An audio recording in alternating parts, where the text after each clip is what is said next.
कहते हैं महाभारत का युद्ध खत्म हुआ था, लेकिन असली विनाश उसके बाद शुरू हुआ। कुरुक्षेत्र की धूल में सिर्फ खून नहीं था, वहां चीखें थीं, श्राप थे और वो साए जो अब तक जिंदा हैं। 18 दिन का युद्ध खत्म हुआ था। कौरव मारे गए, पांडव जीते, पर जीत की कोई खुशी नहीं थी। कुरुक्षेत्र का मैदान लाशों से भरा पड़ा था। चारों ओर कटे हुए सिर, टूटे हुए बाण, सड़ती हुई लाशें और रोती हुई हवाएं।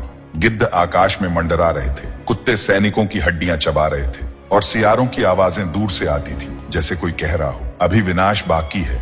हस्तिनापुर में जब युधिष्ठिर को राजा बनाया गया तो उन्होंने सिर झुकाकर कहा, मैं राजा नहीं बना, मैं तो बस एक लाशों के ढेर का उत्तराधिकारी हूँ। उन्हें रात में नींद नहीं आती थी। हर रात उन्हें अभिमन्यु की चीखें सुनाई देती। द्रौपदी की आंखें हर बार दुशासन के खून से भीगी दिखाई देती। भीम, जिसने दुर्योधन की जांग तोड़ी, वो अब अकेले बैठकर रोता था। हर रात उसे दुर्योधन की कराह सुनाई देती, जैसे कोई कह रहा हो, भीम, न्याय और प्रतिशोध में फर्क होता है। अर्जुन, जिसने जयद्रथ को मारा, कर्ण को हराया, अब अपने ही गांडीव को हाथ लगाने से डरता था। उसे लगता था मैंने धर्म नहीं निभाया, मैंने अपनों को मारा है। नकुल और सहदेव, जिन्हें युद्ध के बाद कोई याद नहीं करता, वे चुपचाप भाइयों के पीछे चलते, पर उनके मन में एक ही सवाल था, क्या हमने किया वो सही था?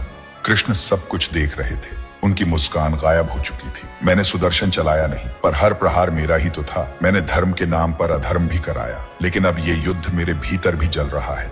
उन्होंने रथ से उतरते हुए अर्जुन से कहा, अब समय है सच का सामना करने का। युद्ध तो केवल शुरुआत थी। धरती की धड़कन रुक गई थी। जिस दिन सूर्य पुत्र कर्ण गिरे थे, वो युद्ध नहीं हारे, वो वक्त से हारे। पर कर्ण की आत्मा अब भी रो रही थी, क्योंकि उसने अंतिम समय में एक श्राप दिया था, जो धर्म का झूठा मुखौटा पहनकर अधर्म करेगा, उसका अंत अपनों के हाथों ही होगा। और यही शाप अब पांडवों की छाया बन चुका था। जब युद्ध समाप्त हुआ, गांधारी ने देखा उसके 100 बेटे मारे गए। उसने क्रोध में कृष्ण को श्राप दे दिया, जैसे मेरे वंश का अंत हुआ, वैसे ही यदुवंश का भी विनाश होगा। हे वासुदेव, तुम्हारा पूरा कुल नष्ट हो जाएगा और तुम्हारी मृत्यु भी अज्ञात और अपमानजनक होगी। कृष्ण ने कुछ नहीं कहा, सिर्फ आकाश की ओर देखा और उसकी आंख से एक आंसू बह निकला। श्राप लग चुका था। अब समय की उल्टी गिनती शुरू हो चुकी थी। कुछ ब्राह्मणों ने बताया कि अब कुरुक्षेत्र में रात को अजीब आवाजें आने लगी थी। रथ के पहिए खुद ब खुद घूमते थे। कर्ण की कराह हर तीसरी रात सुनाई देती थी। कर्ण की मां राधा रोज सपने में जलता हुआ बेटा देखती थी। कोई रथ चलाए बिना चल पड़ता और कोई आवाज कानों में कहती, युद्ध अभी खत्म नहीं हुआ। कई महर्षियों ने बताया, महाभारत एक युद्ध नहीं था, वो तो बस एक द्वार था।